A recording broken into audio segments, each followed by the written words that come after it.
Dalam nama Bapa dan Putra dan Roh Kudus. Amin. Ya Tuhanku, ya Allahku, aku sungguh percaya bahwa Engkau hadir di sini, bahwa Engkau melihatku, bahwa Engkau mendengarkan aku. Aku menyembah Dikau dengan hormat. Aku mohon ampun atas dosa-dosaku dan rahmat untuk menggunakan waktu berdoa ini dengan penuh hasil. Bunda ko yang tak bernoda, Santo Yusuf, Bapa dan Tuanku, malaikat pelindungku, doakanlah aku.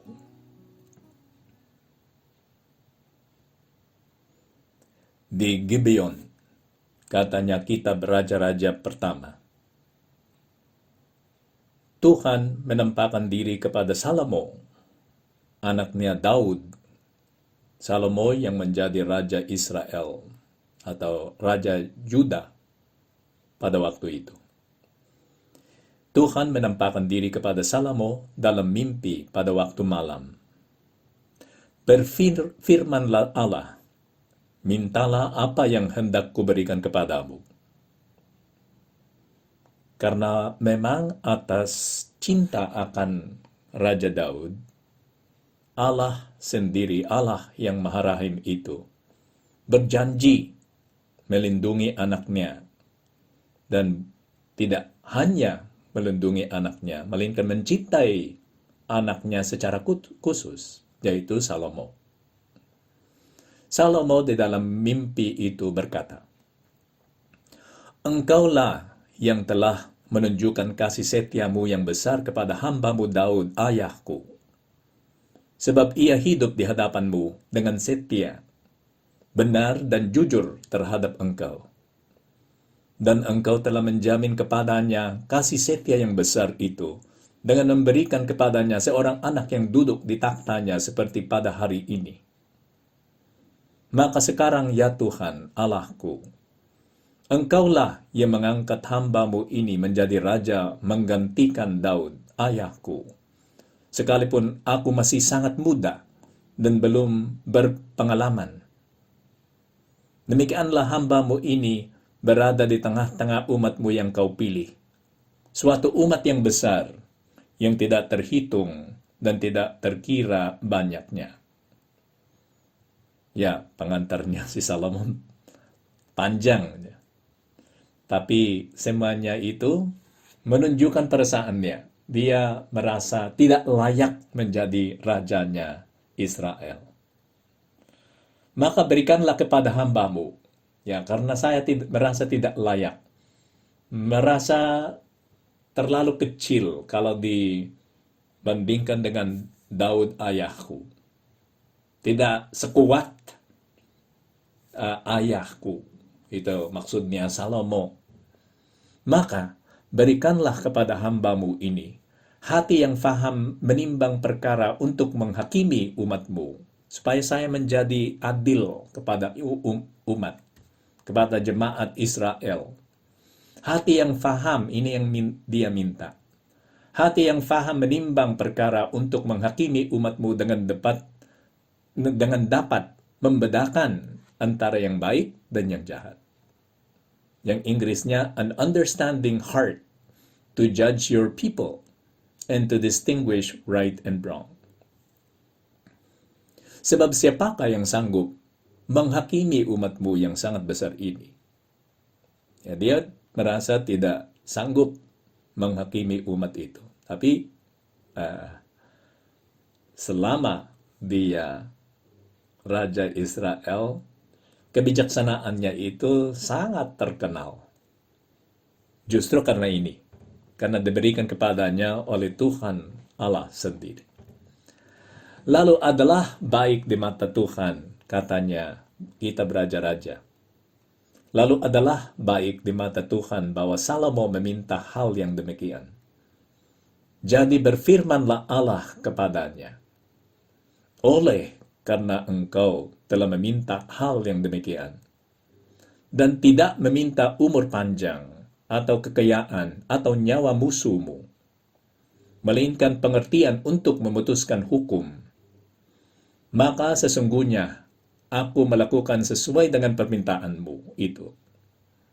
Sesungguhnya aku memberikan kepadamu hati yang penuh hikmat dan pengertian. Sehingga sebelum engkau tidak ada seorang pun seperti engkau. Dan sesudah engkau takkan bangkit seorang pun seperti engkau. Kebijaksanaanmu itu, ya itu sudah yang paling tinggi. Tidak ada orang sepertimu lagi. Dan juga katanya Tuhan Allah kepada Salomo, setelah dia berjanji memberikan kepadanya apa yang dia minta. Dan juga apa yang tidak kau minta, aku berikan kepadamu. Ya, yang lain itu juga saya memberikan kepadamu. Baik kekayaan maupun kemuliaan, sehingga sepanjang umurmu, takkan ada seorang pun seperti engkau di antara raja-raja. Oleh karena itu, ya sangat dikagumi, benar. Salomo itu bersama ayahnya Daud. Kedua-duanya menulis banyak mazmur. Dan semua mazmur itu dari Salomo dan Daud dipakai oleh jemaat Yahudi untuk berdoa. Karena hatinya itu ya bersyukur kepada Tuhan atas semua kebaikan yang dia melaksanakan bagi mereka. Dan jika engkau hidup menurut jalan yang kutunjukkan dan tetap mengikuti segala ketetapan dan perintahku, sama seperti ayahmu Daud, maka aku akan memperpanjang umurmu. Lalu terjagalah Salomo, ternyata ia bermimpi. Sekembalinya ke Yerusalem, berdirilah ia di hadapan tabut perjanjian Tuhan. Dipersembahkannya korban-korban bakaran dan korban-korban keselamatan. Kemudian ia mengadakan perjamuan bagi semua pegawainya. Tapi apa yang dia mimpi, jadi. Benar-benar jadi.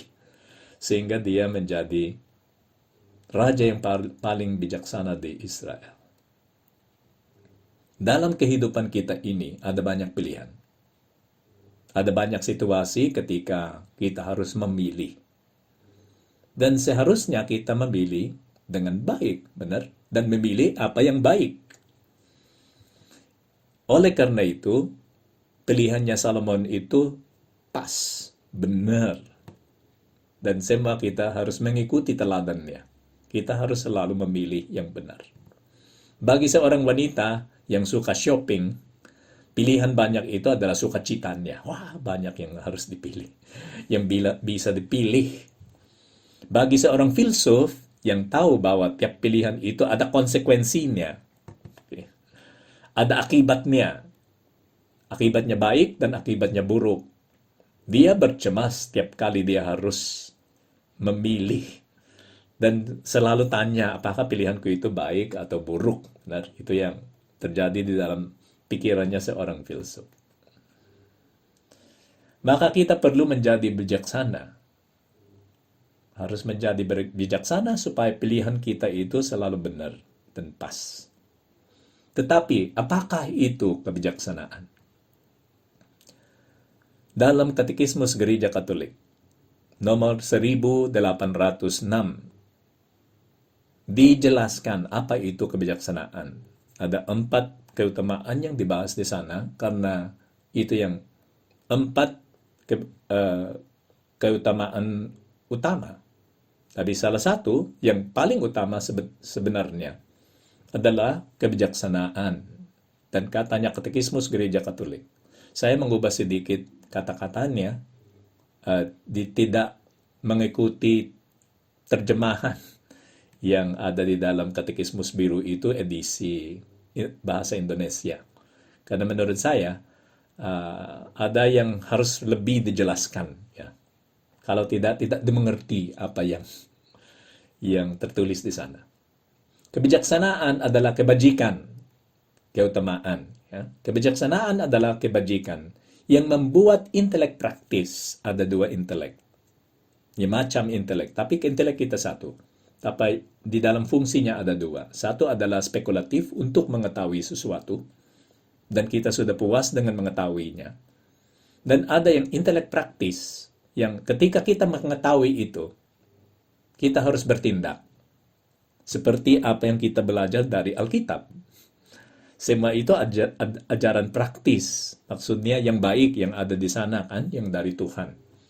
Kita harus menerapkannya di dalam kehidupan kita sendiri.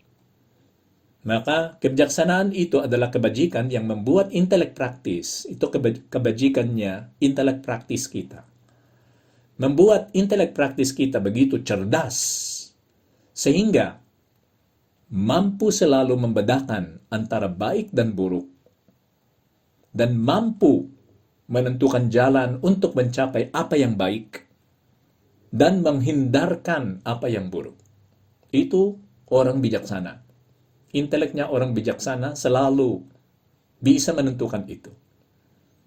Justru Bapak Paus Fransiskus mengajak kita untuk melaksanakan yang refleksi atas Alkitab, refleksi atas firman Tuhan, kan?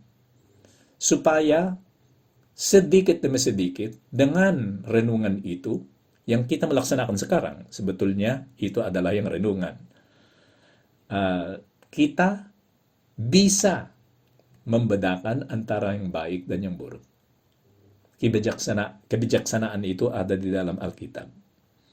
Hanya kita harus merenungkannya supaya apa yang bijaksana di sana bisa dimasukkan di dalam intelek kita ini, akal budi, dan dipakai sebagai prinsip tindakan kita. Sumber prinsip tindakan kita. Orang yang bijak, katanya Amsal, orang yang bijak memperhatikan langkahnya. Dan memperhatikannya dan dipikirkan dulu apa yang harus dilaksanakan. Tapi orang yang bijak secara biasa, karena dia punya keutamaan, inteleknya itu cepat. Sehingga waktu dia masuk ke dalam situasi itu, dia langsung tahu apa yang baik, apa yang buruk. Semua orang kudus, khusus Bunda Maria, kan? Ya Tuhan karena dia adalah Tuhan. Tuhan Yesus karena dia adalah Tuhan. Tapi semua orang kudus, waktu mereka masuk di dalam situasi di mana ada pilihan moral, mereka langsung bisa menentukan apa yang baik. Karena mereka bijaksana. Menjadi bijak itu tidak sama dengan kewaspadaan yang berlebihan. Yang terlalu berhati-hati, takut mau salah, takut melangkah salah, sehingga tidak bertindak karena dia takut. Oke? Maka itu bukanlah orang bijak. Karena di dalam bahasa Inggris yang prudent itu, prudent. Ada orang yang prudence-nya itu bukanlah prudent yang baik. Ada prudentia carnis yang disebut di dalam bahasa Latin. Kebijaksanaan ragawi. Maksudnya prinsip di belakangnya itu adalah raga kita yang ragawi. Tapi yang disebut yang diminta oleh Salomon adalah kebijaksanaan spiritual yang surgawi. Menjadi bijak itu tidak sama dengan kewaspadaan yang berlebihan atau takut melangkah salah. Kebijaksanaan itu memiliki nuansa baik. Kata kebijaksanaan tidak dipakai untuk menggambarkan seorang pintar menipu. Itu bukan orang bijaksana. Dia penipu, ya. Atau yang menipu atau mencurang. Orang yang mencurang itu bukanlah orang bijaksana. Sebetulnya, oke? Karena kebijaksanaan itu adalah kata positif. Orang yang sungguh bijaksana selalu berbuat baik dan berniat baik. Kata kebijaksanaan itu bisa diterjemahkan ke dalam bahasa Inggris sebagai wisdom, yaitu khususnya yang khusus di dalam kata itu. Karena di dalam bahasa Indonesia hanya ada satu kata untuk memaksudkan wisdom di dalam bahasa Inggris dan prudence. Walaupun ada kesamaan artinya dalam antara dua kata ini, ada sedikit perbedaan nuansa. Wisdom itu melambung tinggi, sedangkan prudence itu bersikap membumi. Wisdom itu membuka akal budi kita sehingga kita bisa mengerti dan mencita-citakan hal-hal surgawi. Prudence membantu kita untuk memilih jalan dan melangkah dengan baik di atas bumi itu. Bumi ini. Kita bisa hidup sebagai orang yang bijak dengan prudence. Wisdom itu kita bisa mengerti hal-hal yang berhubungan dengan Allah. Sehingga spirit kita ini, roh kita ini menjadi lega. Oleh karena itu, kebijaksanaan, yaitu prudence, disebut auriga virtutum. Apa maksudnya? Auriga virtutum dalam bahasa Latin. Pengemudi kebajikan-kebajikan. Pengemudi, dia yang mengarahkan semua keutamaan lain kepada tujuannya yang baik. Ia mengemudikan kebijakan itu sehingga semua kebajikan itu bisa mengalihkan manusia kepada yang seimbang, benar, dan baik. Kebijaksanaan tidak membawa kita kepada hal-hal yang rata-rata aja, rata-rata baik, melainkan kepada kebaikan yang paling baik, yang paling pas, itu maksudnya. Pilihan yang paling baik dan akhirnya membuat kita menjadi orang yang sungguh baik, yaitu orang kudus. Prudence lah kebijaksanaan yang maksudnya prudence. Kan? Tapi wisdom ada juga di belakangnya.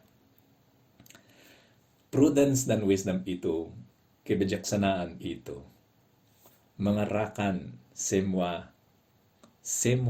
keutamaan lain. Oleh karena itu dia seperti ratu, semua kebijaksanaan. Seperti Salomo, raja semua kebijaksanaan. Yang dia memerintah atas semua kebijaksanaan itu supaya semua mereka berfungsi dengan baik di dalam diri kita. Oleh karena itu, dengan meminta kebijaksanaan, Salomon tidak hanya mendapatkan kebijaksanaan saja, karena semua yang keutamaan lain didorong untuk berbuat baik.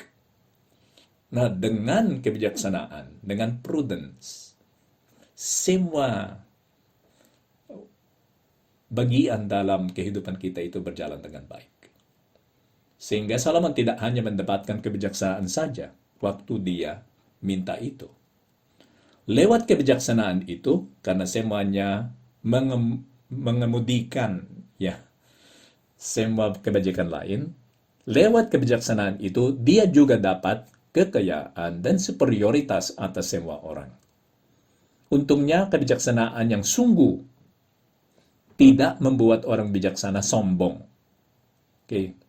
Masa itu bisa menjadi? Karena kebijaksanaan itu mendorong kita untuk berbuat baik. Dengan kebijaksanaan, orang yang bijak bukanlah orang sombong. Atau kebijaksanaan itu tidak membawa kita sampai ingin menguasai orang lain, diktator. Tidak compatible dengan kebijaksanaan yang sungguh. Orang yang sungguh baik juga berbuat baik bagi sesamanya. Maka orang bijaksana adalah orang yang bahagia dan orang yang merasa dia tidak perlu sesuatu lagi karena semuanya sudah dia temukan dalam kebijaksanaan itu. Mother Dolores Hart, itu yang pemain film wanita muda yang cantik sekali, menjadi pemain bersama Elvis Presley.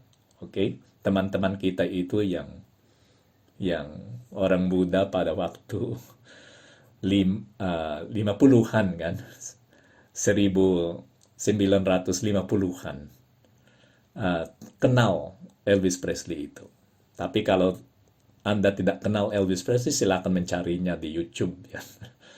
Dia sangat terkenal.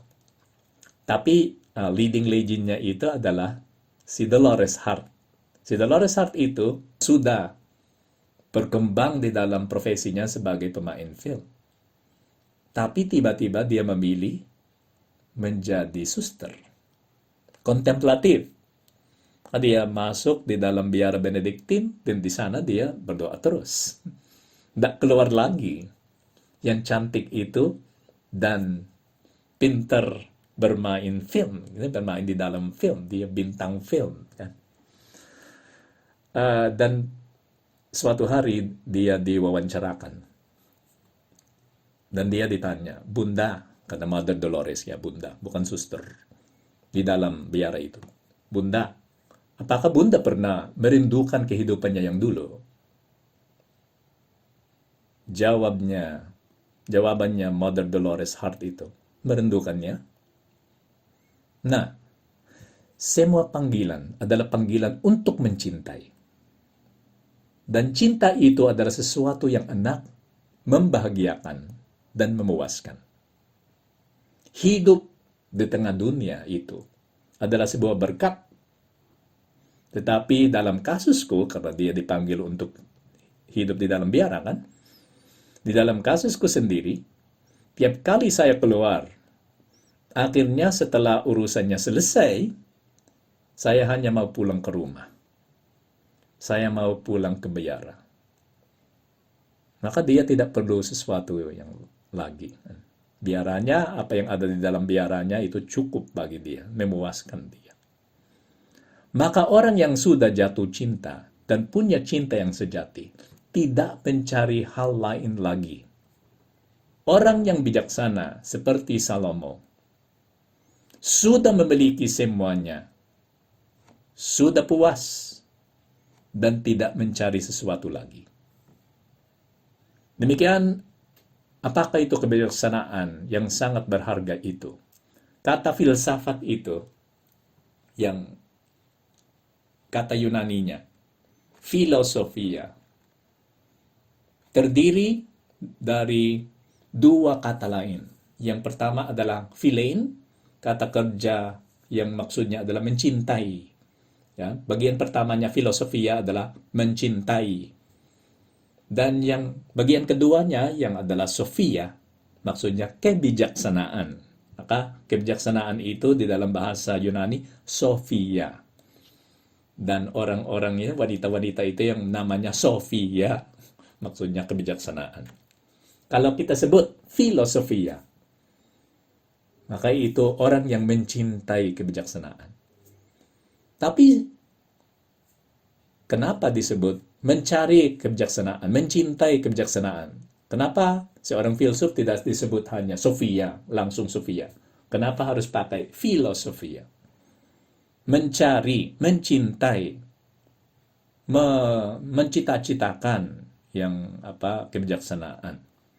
Karena menurut filsuf-filsuf itu sendiri, kebijaksanaan itu tak pernah kita mencapainya sepenuhnya dalam kehidupan duniawi ini. Sophia, kebijaksanaan sepenuhnya hanya kita bisa dapat setelah kita mati. Di luar dunia ini. Karena Sophia yang sungguh melampaui dunia yang fana ini. Sophia, kebijaksanaan yang sejati, tak pernah akan hilang. Karena di surga, Sophia yang kita dapat di sini bisa hilang. Kebijaksanaan yang dapat di sini, kebijaksanaan yang duniawi bisa hilang.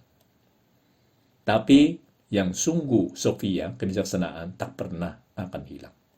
Itu yang disebut oleh Socrates. Oleh karena itu, dia senang saat hukuman mati itu dijatuhkan di atas dirinya. Murid-muridnya sedih dan bertanya, Socrates, kenapa Anda senang mati? Tidakkah Anda melihat bahwa semua kami, murid-muridmu ini, sedih dan putus asa? Karena guru kami akan meninggal. Akan meninggalkan kami juga. Loh, katanya Socrates kepada murid-muridnya itu yang muda. Tema yang kita bahas sampai saat ini di dalam filosofia, di dalam filsafat, berarah pada saat ini, saat kita bisa masuk ke surga. Karena kebijaksanaan filsuf itu, gunanya apa? Gunanya adalah supaya kita bisa masuk ke surga. Sekarang saat itu datang, untuk apa bersedih? kalau kita akan masuk ke surga. Katanya Santo Jose Maria Escriva, pendiri Opus Dei, waktu dia kasih homily tentang 5 gadis bijaksana itu dan 5 gadis bodoh, perumpamaannya Tuhan Yesus Kristus. Karena perbedaan antara dua kelompok itu, 5 gadis bijaksana dan 5 gadis bodoh adalah minyaknya. Benar. 5 gadis bijaksana itu membawa minyak tambahan. Dan katanya Santo Jose Maria Escriva, minyak tambahan itu di dalam kehidupan spiritual adalah perkara-perkara kecil sehari-hari yang kita mempersembahkan kepada Tuhan. Tindakan kecil, tindakan sehari-hari yang baik yang kita mempersembahkan kepada Tuhan. Maka gadis-gadis yang bijaksana itu mempersembahkan kehidupan sehari-harinya kepada Tuhan. Dan itulah yang kita harus melaksanakan. Mempersembahkan kehidupan kita kepada Tuhan. Tidak perlu mencari yang spesial-spesial. Yang sehari-hari itu cukup bagi Tuhan. Tapi harus dipersembahkan. Jangan sampai tidak melaksanakannya. Benar. Kewajiban kita sehari-hari itu berkenan kepada Tuhan. Ada alasannya. Ada harganya, ada nilainya. Maka Sofia, kalau kita mau menjadi gadis bijaksana atau mas bijaksana, kita harus mempersembahkan semua yang kita melaksanakan kepada Tuhan. Tuhan, inilah kami. Kami hanya mampu melaksanakan hal-hal kecil yang sehari-hari. Tapi ternyata itu diapresiasi oleh Tuhan. Dan Tuhan sendiri menerimanya sebagai doa. Maka apakah itu Sofia, kebijaksanaan? Apakah itu soal mengetahui banyak? Bukan. Masalah kita zaman ini adalah kita cenderung mengetahui terlalu banyak informasi. Menonton banyak video, baca banyak pesan dari WhatsApp. Dan kita merasa sudah bijaksana karena kita membaca banyak. Yang disebut oleh orang-orang filsuf, non multa sed multum. Bukan banyak, tetapi yang mendalam. Non multa sed multum. Bukan yang banyak, melainkan yang mendalam. Dan katanya Tuhan Yesus Kristus, Pro unum est necessarium. Hanya satu hal yang sungguh berharga. Dan apa itu? Kebijaksanaan, benar, yang dipilih oleh Salomon. Tapi kebijaksanaan itu apa? Atau kebijaksanaan itu siapa? Ada cerita tentang Thomas Aquino, Santo Thomas Aquino. Karena dia menulis banyak, benar, dan sangat bagus. Teologinya itu dan filsafatnya juga membantu kita untuk menemukan Tuhan. Maka menurut cerita ini, suatu hari Yesus, seperti Salomo, Yesus datang dan berbicara sama Santo Thomas Aquino. Katanya, Thomas, engkau menulis banyak hal yang baik tentang aku. Apa yang kau minta sebagai hadiahmu? Aku menghadiahkan kamu sesuatu yang kamu minta. Karena kamu menulis banyak hal yang baik tentang aku. Thomas Aquino itu memang bijak. Karena jawabannya adalah ini. Waktu Tuhan tanya kan, apa yang kau minta sebagai hadiahmu? Katanya Thomas Aquino, hanya engkau, ya Tuhan. Hanya engkau, ya Tuhan. Kalau kita pakai kata hanya, rasanya itu hanya ini yang sedikit aja. Saya minta sedikit aja Tuhan. Akan tetapi, kalau kita minta Tuhan sendiri, hanya Tuhan sendiri, itu adalah semuanya. Benar? Kalau kita bijak, kalau kita bijak, maka kita sudah memiliki semuanya. Tidak ada yang penting lagi. Marilah kita pergi kepada Bunda Maria. Bunda Maria, engkau memang memilih yang paling baik. Dan karena pilihanmu itu, sangat baik. Engkau adalah takhta kebijaksanaan. Itu salah satu nama yang kami pakai di dalam litani Rosario Suci, kan? Takhta kebijaksanaan. Semoga kami dibantu untuk menjadi bijaksana. Dengan membaca Alkitab, dengan mendengarkan ajarannya Tuhan Yesus Kristus seperti yang kita melaksanakan sekarang ini. Mendengarkan ajarannya Tuhan Yesus Kristus dan menerapkannya secara bijaksana di dalam kehidupan kita sendiri. Engkau Lea Bunda yang pernah melaksanakan itu. Maka kami minta pertolonganmu supaya di dalam kasus kami juga kami bisa menerapkan ajarannya Tuhan Yesus Kristus. Aku bersyukur kepadamu ya Allahku atas segala resolusi yang baik, kasih dan inspirasi yang telah Engkau curahkan kepada aku dalam renungan ini. Aku mohon pertolonganmu untuk melaksanakannya.